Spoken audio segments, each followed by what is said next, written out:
नमस्कार, knocking-news.com में आपका स्वागत है। मैं हूं गिरिजेश वशिष्ठ। ये जो आजकल चल रहा है, सुप्रीम कोर्ट के चीफ जस्टिस को निशाना बनाना, सुप्रीम कोर्ट पे टिप्पणी करना, ये बहुत सारी चीज़ें चल रही हैं। ये सही में हो रहा है या ये गलत हो रहा है, इसको हम समझेंगे और सरल तरीके से जो बहुत सारी मिथ्या धारणा आपके दिमाग में झूठ के और कन्फ्यूजन के इंजेक्शन लगाए जा रहे हैं, आज उसका इलाज करेंगे। आज हम सरल तरीके से समझेंगे कि दरअसल ये मामला संसद और विधानसभा की ताकत को छीनने का नहीं है। जैसे कहा जा रहा है कि देश में सर्वोच्च तो संसद है, संसद जो कानून बनाती है वो कानून बनाएगी, सुप्रीम कोर्ट कैसे बनाएगा? तो वही सुप्रीम कोर्ट ने कहा है कि महाराज कानून आपको ही बनाना है। तो कैसे कहा है, इसको समझना है और इसको हम समझेंगे सरल तरीके से, ताकि कोई भी आपको कल के दिन व्हाट्सएप में कोई गलत जानकारी दे या कोई इसको लेके वो करे तो आपके दिमाग में क्लियर पिक्चर रहे कि कहीं हमको उल्लू नहीं बना सकता, हमको बुद्धू नहीं बना सकता। हम नॉकिंग न्यूज़ देखने वाले हैं। मामला क्या है, इससे आपको पता चलेगा। दरअसल तमिलनाडु के राज्यपाल हैं RN रवि। इन्होंने क्या किया कि 10 इनके पास में विधेयक थे जो तमिलनाडु की विधानसभा ने पास किए थे। उन विधेयकों को भाई अपने पास लटका के बैठ गए और ना तो हस्ताक्षर कर रहे हैं, ना वापस लौटा रहे हैं और ना राष्ट्रपति को भेजा। कोई निर्णय ही नहीं लिया। अब क्या देखिए इसमें कानून क्या कहता है। इसमें कानून ये कहता है अनुच्छेद 200 के तहत कि आप उसको या तो स्वीकृति दे सकते हैं या उसको अस्वीकृत कर सकते हैं और या फिर पुनर्विचार के लिए लौटा सकते हैं। और अगर तीनों काम नहीं करना चाहते तो आप राष्ट्रपति के पास भेज दो। राष्ट्रपति के पास भेजने का मतलब ये होता है कि परोक्ष रूप से आप केंद्र की कैबिनेट के पास भेज दो। कैसे, ये भी हम समझेंगे। तो अनुच्छेद 200 कहता है कि जब भेजते हैं तो राष्ट्रपति को उस पर निर्णय लेना होता है। 201 जो है इसका, यानी मान लो राज्यपाल ने के पास अगर कोई विधेयक गया तो या तो भैया मंजूर कर दो या फिर उसको नामंजूर कर दो। दो ही ऑप्शन है। और या फिर कहो कि भैया इस पर दोबारा सोच लो। लेकिन तीनों ही केस में अगर विधानसभा ने दोबारा से उस विधेयक को पारित कर दिया तो राज्यपाल को उस पर दस्तखत करने ही पड़ेंगे। तो ये क्या कर रहे थे भाई साहब, ये उन विधेयकों को लटका के रखे हुए थे। अब अगर कोई राज्य है उसके 10 कानून विधेयक विधानसभा ने पास किए हैं, आप खुद ही कह रहे हो कि सबसे ऊपर तो विधानसभा है, कानून तो विधानसभा ही बनाएगी या लोकसभा बनाएगी, सुप्रीम कोर्ट कैसे बना सकता है, यही कह रहे हो ना। तो ये कानून तो विधानसभा ने बनाए थे। जब विधानसभा ने कानून बनाया तो केंद्र का एक अपॉइंटी जो गवर्नर है, जिसका काम है केंद्र के हितों की रक्षा करना और राज्य सरकार से कोऑर्डिनेट करना, इससे ज़्यादा कोई काम नहीं है। ये केंद्र के प्रतिनिधि हैं। तो आपने क्या किया कि उसको लौटाऊंगा तो वो दोबारा पारित कर दो, मैं लटका देता हूँ। अब इस अनुच्छेद में लटकाने का कोई विकल्प नहीं है। 4 विकल्प हैं, या तो वापस भेज दो या फिर स्वीकार कर लो या बोलो कि भैया एक बार और रिव्यू कर लो या फिर राष्ट्रपति के पास भेज दो कि भाई मैं इस पर साइन नहीं करूंगा, राष्ट्रपति जी फैसला कर लें। अब ये जो मामला है, ये मामला पहुंचा सुप्रीम कोर्ट के पास। अब सुप्रीम कोर्ट में जो अनुच्छेद 142 है उसके तहत इस मामले पर सुप्रीम कोर्ट ने फैसला सुनाया। अब सुप्रीम कोर्ट ने क्या फैसला सुनाया वो समझने के लिए आप पहले समझें कि आपने जब 4 विकल्प आपको दिए कानून में, 5वां विकल्प यानी उसको होल्ड करके लटकाने का कोई प्रोविजन कॉन्स्टिट्यूशन में नहीं है। अनुच्छेद 200 और 201 इस पर चुप हैं। समझ गए आप? अब क्या होता है कि जब सुप्रीम कोर्ट के पास कोई मामला जाता है तो सुप्रीम कोर्ट के पास एक पावर है। पावर क्या है कि अगर देश में किसी मामले पे कानून स्पष्ट नहीं है, यानी कानून में साफ साफ किसी चीज़ के लिए हाँ या ना नहीं कहा गया है और कानून कुछ कहता नहीं है, तो उसके लिए सुप्रीम कोर्ट को स्पेशल राइट्स मिले हुए हैं, विशेष अधिकार, कि भैया आप जिस चीज़ के लिए कानून नहीं है उसके लिए आप इस अधिकार के तहत, और ये केवल सुप्रीम कोर्ट को है, सारी अदालतों को नहीं है। संविधान कहता है सुप्रीम कोर्ट इस पर निर्णय ले सकता है। यानी कॉन्स्टिट्यूशन में प्रोविजन किया गया है कि अगर किसी चीज़ के लिए कानून नहीं है, कानून का प्रोविजन नहीं है, तो सुप्रीम कोर्ट इनिशिएटिव लेके उसको रिजॉल्व कर सकता है। और वो करता है वो 142 के तहत, धारा 142 के तहत। अब क्या हुआ, धारा 142 के तहत सुप्रीम कोर्ट ने एक वर्डिक्ट दी। सुप्रीम कोर्ट ने कहा भाई 200 और 201 में तो ये लिखा हुआ है कि आप ये 4 काम कर सकते हो, तो ये 4 काम करने के बजाय आपने जो है उसको लटका कैसे दिया। तो अब लटकाने से क्या हो रहा है सुनिए। जो ये बात कर रहे हैं, जो चुनी हुई सरकार कानून बनाती है, आप फर्ज करो कल के दिन मोदी जी संसद में कोई कानून पास कर दें और राष्ट्रपति जी उसको लटका दें, लटकाए रहे हैं 10 साल 5 साल लटकाए रहे हैं, तो फिर संसद के होने का कोई फायदा है? मोदी जी के होने का कोई फायदा है? इस देश में इतने सांसद आप चुन के भेज रहे हो, उसका कोई मतलब है? तब तक सुप्रीम अथॉरिटी हो गई राष्ट्रपति। उसी प्रकार तमिलनाडु में जो विधानसभा बैठी हुई है, उसका कोई मतलब रह गया कि उसके 10 विधेयक लेके दबा के बैठ जाएगा आपका गवर्नर? क्योंकि गवर्नर तो काम कर रहा है पार्टी कार्यकर्ता की तरह। तो सुप्रीम कोर्ट ने कहा देखो भाई ऐसा है, इस मामले में ये स्पष्ट नहीं है कि वो कितने दिन तक होल्ड कर सकता है। अच्छा, दूसरा ये है कि जब विधेयक पास होने के बाद जा रहा है तो विधेयक पे मंत्रणा करना, सोचने विचारने का दौर तो निकल चुका है। आपको केवल साइन करने, तो भैया कितने दिन चाहिए साइन करने के लिए? तो सुप्रीम कोर्ट ने कहा कि 3 महीने में साइन कर दो आप, ताकि प्रक्रिया ना रुके। जो लोकतांत्रिक तरीके से चुनी गई सरकार है उसके फैसले को कोई अटका ना सके, इसलिए 3 महीना मिलेगा। और अगर आप मामले को राष्ट्रपति के पास भेजते हो तो राष्ट्रपति भी 3 महीने में इसका निपटारा कर दें। इसमें क्या गलत कहा? और इसको इस तरह से हमारे और आपके सामने पेश कर दिया गया जैसे कि ये चुनी हुई सरकार को निर्देश दे रहे हैं राष्ट्रपति 3 महीने में निपटारा कर दे। अरे भाई, राष्ट्रपति को जो देश की मूल भावना क्या है संविधान की, जनता अपने वोट से सरकार चुनती है, वो सरकार इस देश को चलाती है।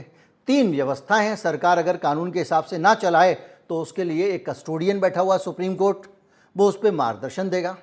राष्ट्रपति की भूमिका क्या है? राष्ट्रपति की सलाहकार है केंद्र की कैबिनेट।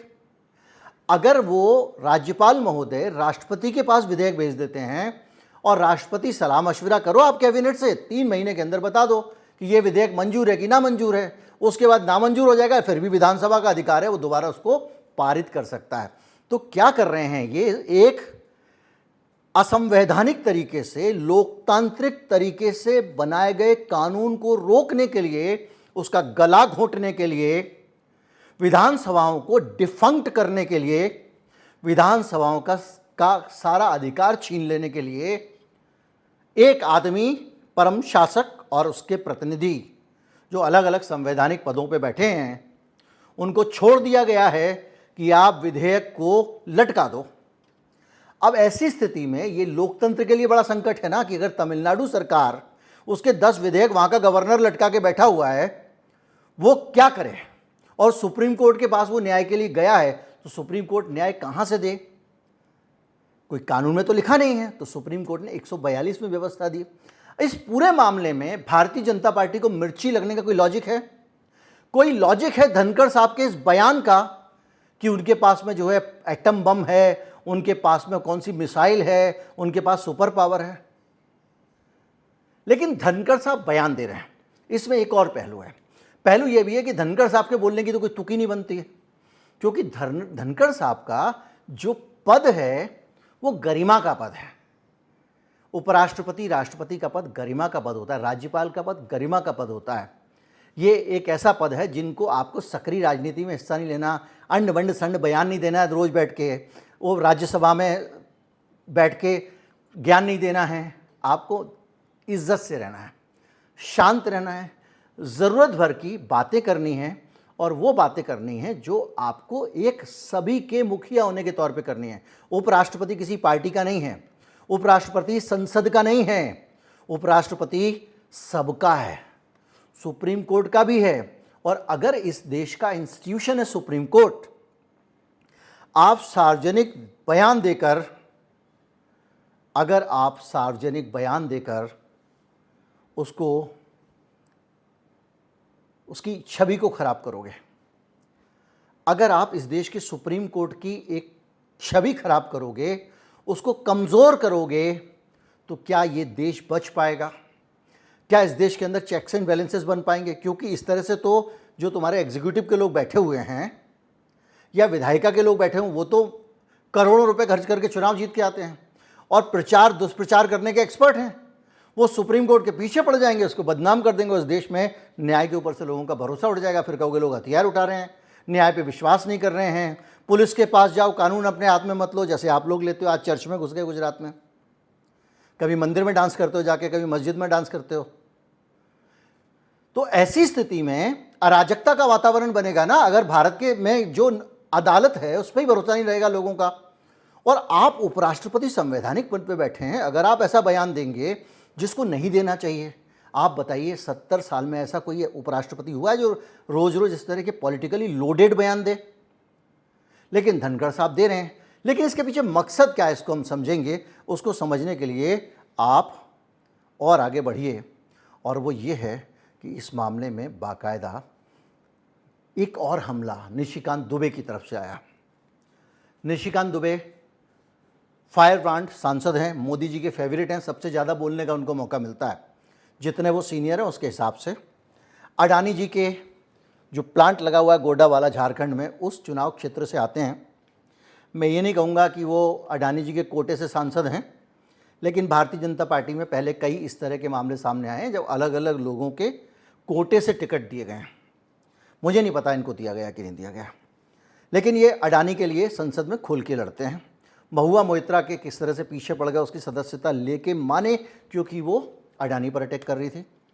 किस तरह से जांच हुई संसदीय समिति में, वो भी हम सबके सामने है। खैर, वो दोबारा जीत के इनकी छाती पे आई। खैर, तो अब क्या हो रहा है कि वो हमला बोल रहे हैं चीफ जस्टिस पे। अब आप मुझे बताइए कि जस्टिस पारदीवाला और जस्टिस महादेवन ने फैसला दिया तमिलनाडु के मामले में, भाई इन्हीं ने लिया, तो चीफ जस्टिस संजीव खन्ना कैसे निशाने पे आ गए? और वो रोज जाके निशिकांत दुबे बयान दे रहा है कि जितने गृहयुद्ध हो रहे हैं इस देश में उसके लिए जिम्मेदार ये है। तो भैया वो मणिपुर के गृहयुद्ध के लिए जिम्मेदार है, या आपके लोग थे जो आरएसएस वाले बहुत दिनों से वहाँ माहौल बना रहे थे? राम माधव क्यों सालों से वहाँ कैंप किए हुए थे? बहुत सारी चीज़ें मैं वीडियो बना चुका हूँ। यही चीज़ अखरती है सिस्टम को, हैकिंग सैकिंग। तो अब हो क्या रहा है, संजीव खन्ना के ऊपर निशाना साधा जा रहा है। अब याद कीजिए पिछले दिनों जस्टिस वर्मा का मामला, जिनके घर में आग लगी थी, सारी दुनिया उनको दोषी घोषित किए जा रही थी। मैंने वीडियो बनाया था कि भैया इसकी जांच निष्पक्ष करने की ज़रूरत है। अभी तक ये पता नहीं चला है कि आग अपने आप लगी थी या लगाई गई थी, कुछ पता नहीं चला है। लेकिन वहाँ से एक सिलसिला शुरू हुआ न्यायपालिका को टारगेट करने का, न्यायपालिका को निशाना बनाने का। और अगर पारदीवाला का एक स्टेटमेंट आया है राष्ट्रपति के लेकर, जो मुझे तो बहुत फेयर लगता है कि भैया आपका काम है, आपके पास में बिल आया है, एक निर्वाचित सरकार ने बिल भेजा है, आप उसको लटका कैसे सकते हो? एक व्यक्ति पूरी विधानसभा से अधिक पावरफुल हो जाएगा, और किस अधिकार से हो जाएगा? आपको जो पावर दी गई है वो साफ लिखा हुआ है कि या तो आप उसको स्वीकार करो, या उसको लौटा दो, या उसमें करेक्शन बता दो, और अगर आपको लगता है ये कुछ नहीं कर सकते तो राष्ट्रपति के पास भेज दो। आपने पांचवी पावर उसको लटका के रखने की कहां से निकाल ली? तो कहा तो पारदीवाला ने निशाने पे संजीव खन्ना क्यों आ रहे हैं, माफ कीजिए क्यों आ रहे हैं? यानी हर तरफ से न्यायपालिका को दबाव में क्यों किया जा रहा है?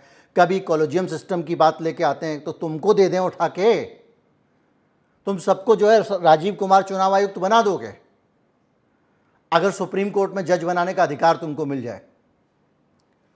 सब जगह देख रहे हैं आपकी नियुक्तियां, सीएजी से लेके कहां कहां कैसे कैसे लोग आ रहे हैं। अब तो जो विश्वविद्यालयों के जो वीसी होते हैं उनका भी हाल देख लो आप क्या हो रहा है। सब जगह गोबर पोत रही हैं बड़ी बड़ी लर्नेड लेडीज, प्रिंसिपल टाइप लोग, नंबर बनाने के लिए। इसी से उनको प्रमोशन मिल रहा है, नौकरी मिल रही है। तो क्या चाहते हो सुप्रीम कोर्ट वाले भी ये करने लगे? लेकिन हाँ, ये चाहते हैं। क्यों चाहते हैं अब इसको समझिए।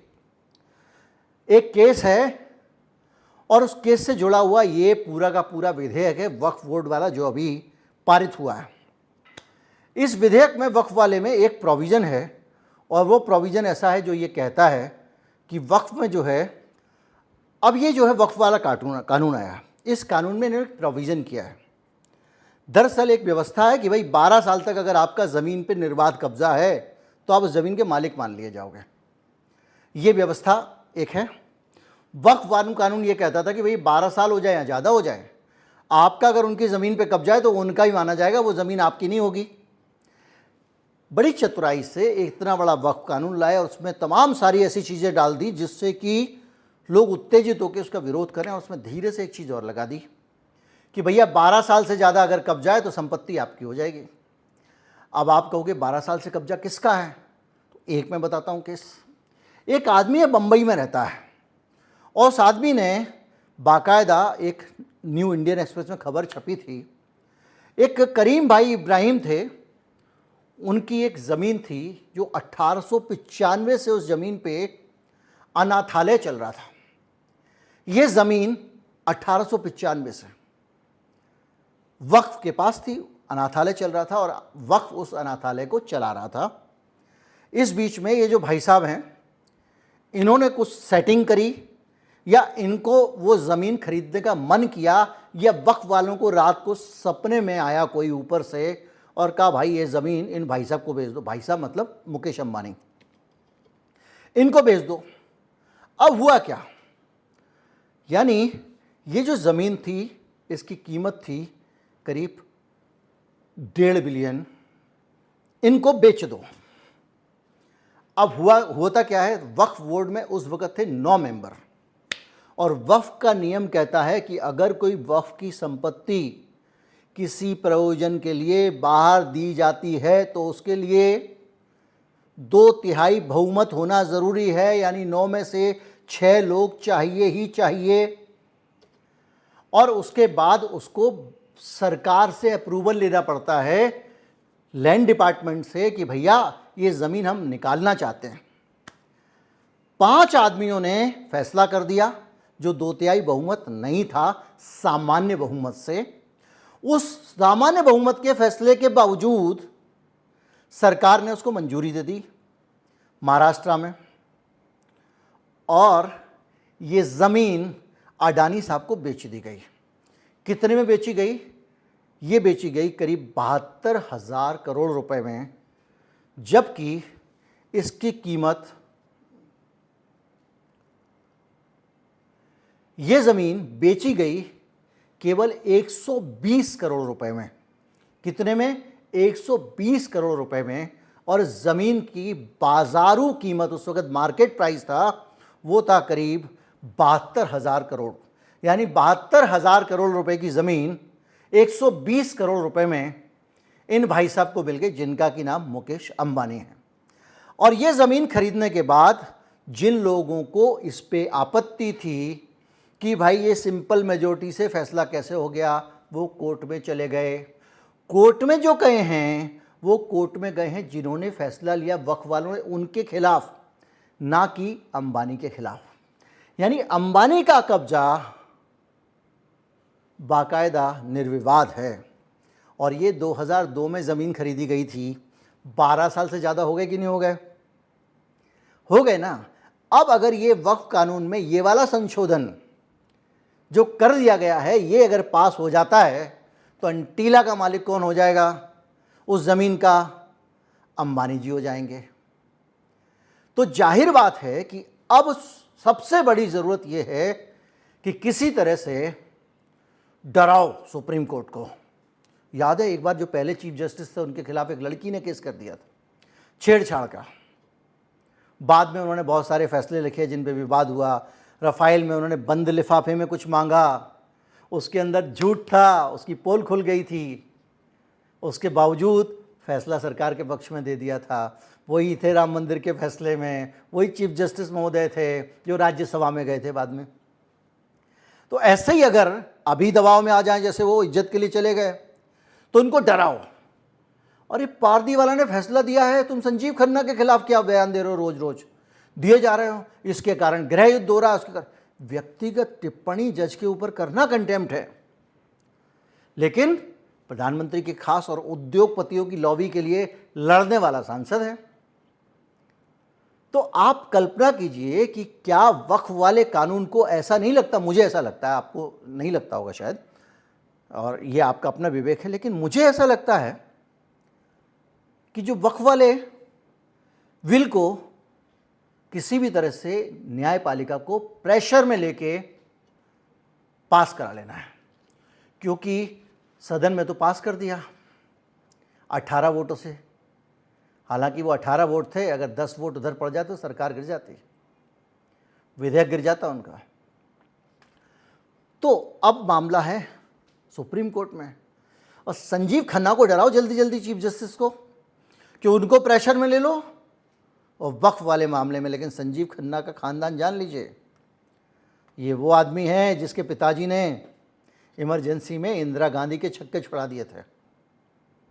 तो इसलिए ये पूरा तमाशा हो रहा है।